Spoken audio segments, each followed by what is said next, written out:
ಗಾಮಮ್ಮ ಮತ್ತು ದುರ್ಗಮ್ಮ ದೇವಿಯವರ ಹರಿಜಾತ್ರೋತ್ಸವ ಇದು ಪ್ರತಿ 12 ವರ್ಷಕ್ಕೊಮ್ಮೆ ನಡೆಯುವಂತ ಇದು ಒಂದು ಜಾತ್ರೆ.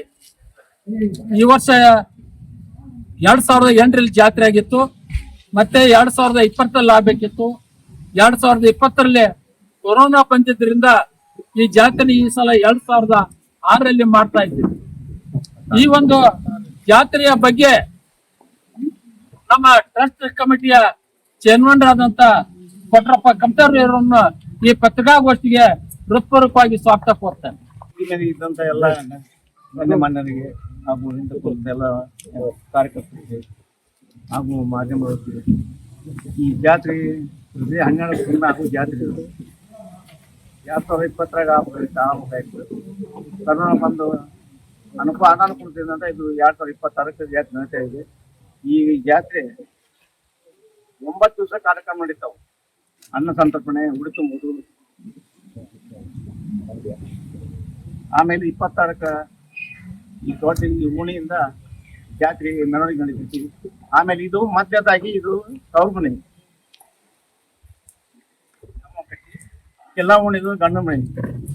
12 ವರ್ಷಕ್ಕೊಮ್ಮೆ ತವ್ರ ಮನೆಗೆ 9 ದಿವಸ ಇದ್ದು ವಾಪಸ್ ಹೋಗ್ತಾರೆ. ಈ ಜಾತ್ರೋತ್ಸವ ಕಮಿಟಿಯ ಅಂಗವಾಗಿ ನಮ್ಮೂರು ಜಾತ್ರೆ, ನಮ್ಮೋಣಿಯ ಜಾತ್ರೆ ಗದಗ ಜಿಲ್ಲೆಗೆ ಒಂದು ಮಾದರಿಯಾಗಿರ್ತಕ್ಕಂಥ ಗ್ರಾಮ ದೇವತೆಗಳ ಹರಿಜಾತ್ರೆಯ ನಿಮಿತ್ತವಾಗಿ ಇವತ್ತಿನ ದಿವಸ ಈಗ ಎಲ್ಲಾ ಪ್ರಶ್ನೆ ಹೇಳೋದಿಲ್ಲ. ಏನೋ ಎಲ್ಲಾ ಟ್ರಸ್ಟ್ ಕಮಿಟಿಯ ಬಂಧುಗಳೇ ಹಾಗೂ ಜಾತ್ರಾ ಕಮಿಟಿಯ ಬಂಧುಗಳೇ, ವೇದಿಕೆ ಮೇಲಿದ್ದಂತ ಯಾವತ್ತು ಯುವ ಮಿತ್ರರೇ ಹಾಗೂ ಇವತ್ತಿನ ದಿವಸ ಈ ಒಂದು ಪತ್ರಿಕಾ ಮಾಧ್ಯಮದ ಬಂಧುಗಳೇ, ಯುವ ಮಿತ್ರರೇ, ನಾವು ಈ ಒಂದು ಹಿರಿಯರು ಇತಿಹಾಸ ನೋಡಿದಾಗ 1820ರಲ್ಲಿ ಜಾತ್ರೆ ಕಿತ್ತಂತಾವು. 1820ರಲ್ಲಿ ಅವಾಗ ಬರ್ಬರ್ತಾ ಇರ್ತಕ್ಕಂಥ ಈ ಊರಲ್ಲಿ ಇರ್ತಕ್ಕ ಹಿರಿಯರು ವಿರೂಪಾಕ್ಷಗೌಡರು, ಯಲ್ಲಪ್ಪ ಗುಗ್ಲಿ ಅವರು, ಹಾಗೆ ಹೊಳ್ಳಿ ಫಕೀರಪ್ಪ ಕಂಬಳಿ ಅವರು, ಇಲ್ಲಿ ಸುಂಕದ ಇದ್ರು ಸಾಹೇಬ್ರು, ಅವರು ಹಿರಿಯರೆಲ್ಲ ಕೂಡ್ಕೊಂಡು ಇದೊಂದು ಆವಾಗಿನ ಕಾಲದಲ್ಲಿ ಹುಟ್ಟಾಕೊಂಡು ಇದು ನಮ್ಮ ಗದಗ ಗ್ರಾಮ ದೇವತೆಗಳು, ಊರಿ ಗದಗಿನ ಗ್ರಾಮ ದೇವತೆಗಳು, ಇದನ್ನ ನಾವು ಯಾವ ರೀತಿ ಮಾಡ್ಬೇಕಂದಾಗ ಆವಾಗನ ಹುಟ್ಟಾಕೊಂಡು ಬಂದಾರ. ಅದು 12 ವರ್ಷದಿಂದ ಮಾಡ್ಕೊಂಡು ಬಂದಿ ಹಿರಿಯರು. ಏನೋ ಅನಿವಾರ್ಯ ಕಾಯಿಂದ ಭಾಳ ಸರಿನೋ 18 ವರ್ಷಕ್ಕೆ ಆಯ್ತು. ಈ ಸರಿ ಅನಿವಾರ್ಯ ಕೊರೋನಾ ಬಂದದಕ್ಕೆ 18 ವರ್ಷಕ್ಕೆ ಆಯ್ತು. ಈ ಸರಿ ನಾವೆಲ್ಲರೂ ಕೂಡಿಕೊಂಡು ವಿಜಯಮಣಿಯಿಂದ ಮಾಡ್ಬೇಕಂತೇಳಿ ಎಲ್ಲ ಮಾಡ್ಕೊಂಡು ಬಂದಿದ್ದೇವೆ. ಅದೇ ರೀತಿ ನಮ್ಮ ಇದಕ್ಕ ಯಾವ ಜಾತಿ ಇಲ್ಲ, ಮುಂದೆ ಹಿರಿಯರು ಸುಂಕದಂದ್ರೆ ಮಂದ ಸಂಬಂಧಿ ಅವರು, ಆ ಮೂಲಕ ಹಿಂದೂಗಳೆಲ್ಲ ಇಟ್ಕೊಂಡು ಅವತ್ತ ಯಾವ ಜಾತಿ ಇದ್ದಿಲ್ಲ, ಈ ಹೊಂಟವು ಪಕ್ಷಿಗೆ ಯಾವ ಜಾತಿ ಆಗ್ತೇವೆ ಅವಾಗ ಯಾಕೆ ಹುಡ್ಕೊಂಡವು. ಅದಕ್ಕೆ ದಯವಿಟ್ಟು ಈ ಇದ್ರೊಳಗ ಯಾರು ನಾವು ಜಾತಿ ಅಂತ ತರಬಾರ್ದು. ಎಲ್ಲರೂ ಒಂದಾಗಿ ನಾವು ಮಾಡಿದಾಗ ಎಲ್ಲ ಗದಿಗೆ ಹೆಸರು ಬರ್ತದೆ. ಬರೀ ನಮ್ದು ಫಕೀರಪ್ಪ ಕುರುಬರ ಒಂದೇ ಒಂದ್ ಬರಂಗಿಲ್ಲ, ಇಜಣ್ಣ ಗಡ್ಡಿ ಲಿಂಗದ ಒಂದ್ ಬರಂಗಿಲ್ಲ.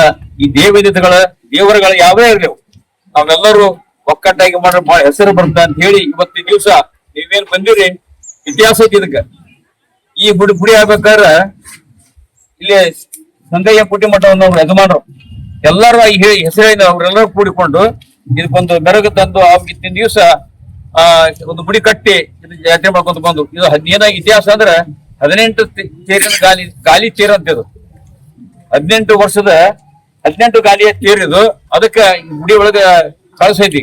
ಆ ಕಳಸ ನೋಡ್ರಿ ಗೊತ್ತಾಗೈತಿ. ಅದು 5 ಫೂಟ್ ಎತ್ತರ ಐತಿ. ಅದು 5 ಫೂಟ್ ತೇರು ಕಳಿಸಿರ್ಬೇಕಾದ್ರೆ ತೇರು ಎಷ್ಟಿರ್ಬಹುದು. ಹಂಗಾಗಿ ಇತಿಹಾಸ ಇದೆ. ಅದಕ್ಕೆ ಎಲ್ಲರೂ ಅವಾಗ ಮಾಡ್ಕೊಂತ ಬಂದಾರ. ಏನು ನಾವು ಇವತ್ತಿನ ದಿವಸ ಎಲ್ಲರೂ ಕೂಡಿಕೊಂಡು ಹಿಂದೆ ಮಾಡಿದ್ದೀವಿ.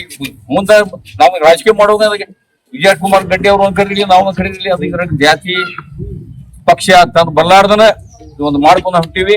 ಹಿಂದೆ ಆದ್ರೂ ಕೂಡ ಹಿಂದೆ 18 ವರ್ಷಕ್ಕೆ ಮಾಡಿದ್ರು ಕೂಡ ಬೇರೆ ದೇಶದವ್ರು ಕೂಡ ನೋಡ್ಕೊಂಡು ಹೇಳಿದ್ರು ನಮ್ಮಲ್ಲಿ ಕರ್ನಾಟಕದವ್ರು ಬಹಳ ಒಳ್ಳೆಯ ಮಾಡಿರಿ ಅಂತ ಹೇಳಿ. ಅದೇ ರೀತಿ ಈ ಸರನು ಕೂಡ ಸರಿಯಾಗಿತ್ತು. ಅದಕ್ಕಿಂತ ಹೆಚ್ಚಿನ ಒಂದು ಎಲ್ಲಾ ಯುವಕರು ಕೂಡಿಕೊಂಡು ತಮ್ಗೆ ಏನ್ ಹೇಳ್ತಾರ ಅದು ನಾವು ಹಿರಿಯರೆಲ್ಲ ಪ್ರೋತ್ಸಾಹ ಕೊಡೋ ಅನೇಕ ಸಾಂಸ್ಕೃತಿಕ ಕಾರ್ಯಕ್ರಮ ಅದಾವು. ಒಳ್ಳೆ ಅವತ್ತಿನ ದಿವಸ 26ನೇ ತಾರೀಕಿಗೆ 25ಕ್ಕೆ ಹೆಣ್ಮಕ್ಳು ಮುತ್ತೈದರಿಗೆ ಉಡಿ ತುಂಬು ಕಾರ್ಯಕ್ರಮ, ಯುವತಿಗಳಿಗೆ ಉಡಿ ತುಂಬು ಕಾರ್ಯಕ್ರಮ.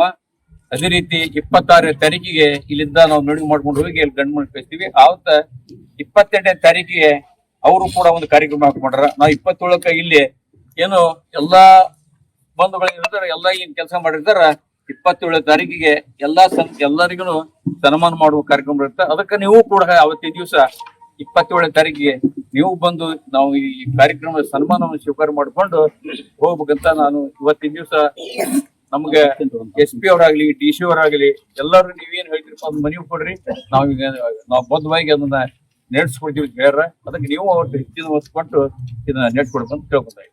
ಎಲ್ಲರೂ ಗದಗಿನ ಎಲ್ಲರೂ ಈಗ ಹೋದಂತ ಹೆಣ್ಮಕ್ಳು ಎಲ್ಲರೂ ಬಂದು ವರ್ಷಕ್ಕೊಮ್ಮೆ ಬಂದು ಅಲ್ಲಿ ಉಡಿ ತುಂಬಿ ಇದ್ರದ್ದು ಬಹಳ ದೊಡ್ಡದಾದಂತ ಒಂದು ಆಶೀರ್ವಾದ ಪಡ್ಕೊಂಡು ಎಲ್ಲರೂ ಹೋಗ್ತಾರ. ಇದ್ರದ್ದು ವಿಶೇಷತೆ ಏನಂದ್ರೆ ಆ ಗ್ರಾಮ ದೇವತೆಗೆ ಪ್ರತಿ ವರ್ಷ ಎಲ್ಲರೂ ಬಂದು ಒಂದು ಸರಿ ದರ್ಶನ ತಗೊಂಡೇ ಹೋಗ್ತಾರ, ಪೂಜಾ ಮಾಡಿಸ್ಬಿಟ್ಟೆ ಹೋಗ್ತಾರೆ.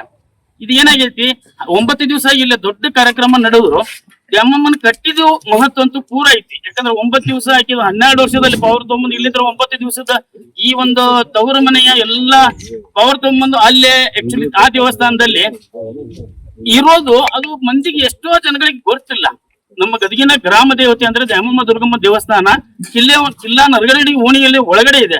ಅದು ಎಲ್ಲಾ ಸಂಧಿ ಒಳಗಡೆ ಇದೆ. ಹೀಗಾಗಿ ಅದಕ್ಕೊಂದ್ ಸ್ವಲ್ಪ ನೀವು ಪತ್ರಕರ್ತರಲ್ಲಿ ವಿನಂತಿ, ಒಂದ್ ಸ್ವಲ್ಪ ಅದನ್ನ ಹೈಲೈಟ್ ಮಾಡಿ. ನಮ್ಮ ಗದಗಿನ ಗ್ರಾಮ ದೇವತೆ ಅಂದ್ರೆ ಆಕ್ಚುಲಿ ದ್ಯಾಮಮ್ಮ ದುರ್ಗಮ್ಮ ಮಾತಾ, ಅವ್ರ ದೇವಸ್ಥಾನ ಅಲ್ಲಿದೆ. ಅದು ಏನಾಗ್ಬಿಟ್ಟಿದೆ, ಎಲ್ಲೂ ಅಲ್ಲಿ ದೊಡ್ಡ ದಾರಿ ಇಲ್ಲ ಅನ್ನೋದಕ್ಕೆ ಒಂದ್ ಸ್ವಲ್ಪ ಮಂದಿಗೆ ಇದು ಯಾರಿಗೂ ದ್ಯಾಮಮ್ಮ ದುರ್ಗಮ್ಮ ದೇವಸ್ಥಾನ ಅಂದ್ಕೊಳ್ಳಿ ಎಲ್ಲೇ ಇರ್ತಾರೆ. ಅದನ್ನ ಒಂದ್ ಸ್ವಲ್ಪ ನೀವು ನಿಮ್ಮಿಂದ ನನ್ಗ ಇದೊಂದು ಅನುಕೂಲ ಮಾಡ್ಕೊಡ್ರಿ, ಒಂದ್ ಸ್ವಲ್ಪ ಹೈಲೈಟ್ ಮಾಡ್ರಿ. ಆಮೇಲೆ ಗಂಡನ ಮನಿದವ್ರು ಊಟ ಅಂದ್ರೆ ಇವರು ಈಗ ಎಲ್ಲಿಂದ್ರ ಏನ ಪೂರ ಗದಗಿನ ಮಂದಿನ ಇದಕ್ಕೆ ಒಕ್ಕಲಿಗೇರಿ ಓಣಿಯಿಂದ ಭವ್ಯ ಮೆರವಣಿಗೆದೊಂದಿಗೆ ಏನ ಬರ್ತಾರ, ಆ ಮೆರವಣಿಗೆಗೆ ಪೂರ ರಾತ್ರಿ ಬಂದ ದಿವಸ ಇಲ್ಲಿಂದ್ರ ಸಾಧಾರಣ ಮಧ್ಯಾಹ್ನ 12-2 ಗಂಟೆಗೆ ಹೊರಡ್ತದೆ. ಅಲ್ಲಿ ಬರ್ಬೇಕಾದ್ರೆ ಸಾಯಂಕಾಲ 12 ಗಂಟೆಗೆ ಹೊರಡ್ತದೆ. ಅಲ್ಲಿ ಬರ್ಬೇಕಾದ್ರೆ 7-8 ಗಂಟೆ ಆಗುತ್ತೆ. ಆ ದಿವಸ ಬಂದ ಎಲ್ಲಾ ಭಕ್ತರಿಗೂ ಅಲ್ಲಿ ಪ್ರಸಾದ ಸೇವೆ ಇರ್ತದೆ. ರಾತ್ರಿ ಪ್ರಸಾದ ಸೇವೆ 26ನೇ ತಾರೀಕಿಗೆ ಇಲ್ಲಿಂದ ಭವ್ಯ ಮೆರವಣಿಗೆಯೊಂದಿಗೆ ಬಂದವ್ರಿಗೆ ಎಲ್ಲರಿಗೂ ಪ್ರಸಾದ ಸೇವೆ.